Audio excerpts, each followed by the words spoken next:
Today, August 9th, we're in the book of Jeremiah, and Jeremiah's got some complaints. Ever have complaints? Who do you complain to? Well, as the saying goes, complaints always go up, right? We don't complain to those down below. We complain always up. So he's a prophet of God. So who's he going to complain to? He's going to complain to God. How does that go for him? How do you think? Right.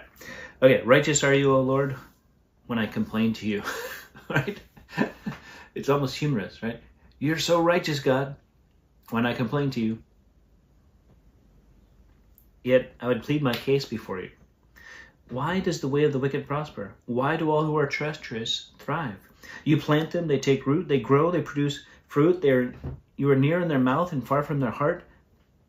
Like, God, what's the deal? Why are the wicked prospering? You're there. You see, you know.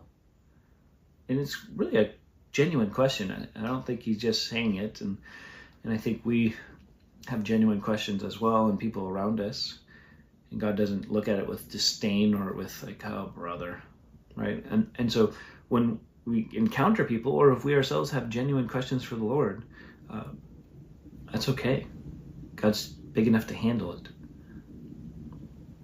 But you, O Lord, you know me. You see me. You test my heart towards you. Pull them out like sheep for the slaughter, and set them apart for the day of slaughter. How long will the land mourn, and the grass of every field wither? For the evil of those who dwell in it, the beasts and the birds are swept away, because they said, he will not see our latter end. He's like, Lord, you know me. You know my heart.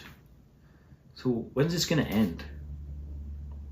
And if you're in a season or have been in those kind of seasons where you're like, God, I don't understand, and I don't know what I've done, but is this going to end soon?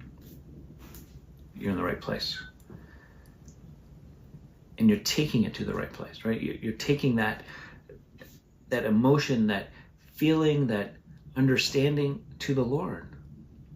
And so God's going to answer Jeremiah just as he'll answer you. You may not like God's answers all the time, but that's a whole nother story. Will you keep trusting him? And so he says, hey, if you have raced with men on foot and they have wearied you, how will you compete with horses? If in a safe land you are so trusting, what will you do in the thicket of the Jordan? For even your brothers in the house of your father, even they have dealt treacherously with you. They are in full cry after you. Do not believe them, though they speak friendly words to you.